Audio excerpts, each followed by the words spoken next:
మాకు కూడా ప్రాణ భయం ఉంటుంది, అందరికి ఉంటుంది, ఫ్యామిలీస్ కూడా. అంటే దాని కారణంగానే భయం మీ లేదు. కుటుంబ సభ్యులు ఇక్కడ ఉన్న వాళ్ళతోటి మీరు టచ్ లోనే ఉన్నారా? వాళ్ళ పరిస్థితి ఏంటి? వాళ్ళు కూడా క్షణక్షణం నిద్ర లేకుండా భయపడుతూనే ఉంటారు, అక్కడ ఏం జరుగుతుందో ఏంటో అన్న ఆందోళన ఉంటుంది. సహజంగా ఎంతో కొంత ఉంటుంది, కానీ ఇప్పుడు మాలాంటి వాళ్ళం చాలా ఏళ్ళ సంవత్సరాల నుంచి ఉన్నాం కాబట్టి వాళ్ళకి అవగాహన ఉంది.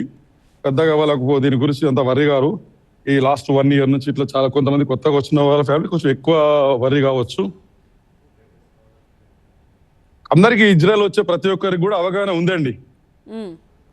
ఇజ్రాయెల్లో ఎలా ఉంటుంది సిస్టము, యుద్ధమస్తు ఎలా ఉంటుంది. ఎందుకంటే ఇప్పుడు కొత్తగా వచ్చే వాళ్ళు కూడా మాలాంటి పాత వాళ్ళు, వాళ్ళకి పరిచయం ఉన్న వాళ్ళు, వాళ్ళ విలేజ్ వాళ్ళు, వాళ్ళ ఫ్రెండ్స్ ఉంటారు కదండి. ఇక్కడ వర్క్ సిస్టమ్ ఎలా ఉంటుంది, సాలరీస్ ఎలా ఉంటాయి, మనం ఎట్లా ట్రీట్ చేస్తారు, యుద్ధమస్తు ఏం చేయాలి, అవన్నీ ముందు అవగాహనతో వస్తారండి. అవగాహన లేకుండా ఎవరు రారు. రైట్. ఇరాన్ కూడా దాడులు తీవ్రతరం చేస్తామంటుంది, అండ్ లెబనాన్ నుండి కూడా అటాక్స్ వస్తున్నాయి. సో టెల్ అవీవ్ లో ఏ ప్రాంతాల మీద దీని ఎఫెక్ట్ ఉందండి? ముఖ్యంగా వేటిని టార్గెట్ చేసుకుని ఇరాన్ దాడులు చేస్తోందంటారు? ప్రస్తుతం అయితే ఎక్కువ బీర్షేవా, బెత్షెమ్, టెల్ అవీవ్, జెరూసలేం లాంటి ప్రాంతాల మీద ఎక్కువ దృష్టి ఉందండి. ఎక్కువ వీటి మీద దృష్టి ఉంది.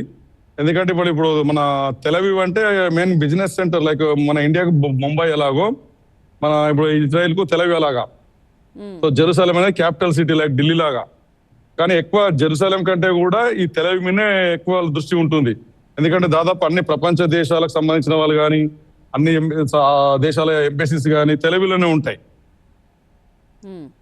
సో కాబట్టి వాళ్ళ కాన్సన్ట్రేషన్ ఎక్కువ ఉన్నాయి. మొదటి 2 రోజులు చాలా విపరీతంగా వచ్చినాయి. 2 రోజులు సరిగా నిద్రలు కూడా లేవు. ఎందుకంటే ఆ మిసైల్ ఎప్పుడు వస్తుందో మనకు తెలియదండి. ఇప్పుడు ఎవ్రీ ½ an hour కూడా రావచ్చు, ఎవ్రీ 20 minutes కి రావచ్చు, ఎవ్రీ 1 hour కు రావచ్చు. ఎప్పుడు వచ్చినా బయటకు వెళ్ళాలి. ముఖ్యంగా ఈవినింగ్ నుంచి మార్నింగ్ వరకు ఎక్కువ వస్తున్నాయండి. కాబట్టి నిద్ర డిస్టర్బెన్స్ ఎక్కువ ఉంటుంది. భయపడాల్సిన అవసరం లేదు, కానీ నిద్ర డిస్టర్బెన్స్ ఎక్కువ ఉంటుంది. సో డే టైంలో కొంచెం తక్కువగా ఉంటాయి. వర్క్ వెళ్ళినా కూడా వర్కింగ్ ప్లేస్ లో కూడా షెల్టర్స్ ఉంటాయి, స్కూళ్ళల్లో కూడా షెల్టర్స్ ఉంటాయి. ఈయన ఏమైనా ఆఫీస్ మన ఇది షాపులు ఉన్నా కూడా షాపులలో కూడా షెల్టర్స్ ఉంటాయి. ఎక్కడికక్కడ ఉంటుంది. మనకి షెల్టర్స్ కు భయం లేదు, ఎక్కడున్నా మనం వెళ్ళొచ్చు. ఇప్పుడు ఇక్కడ ఇవన్నీ బిల్డింగ్స్ ఉన్నాయి అండి, చూడండి ఇవన్నీ. ఈ బిల్డింగ్ ఇప్పుడు ఇక్కడ వస్తే ఏ బిల్డింగ్ లో నేను ఊరుకోవచ్చు, ఇక్కడికి వెళ్ళి ఇక్కడ బిల్డింగ్స్ ఉన్నాయి. ఇప్పుడు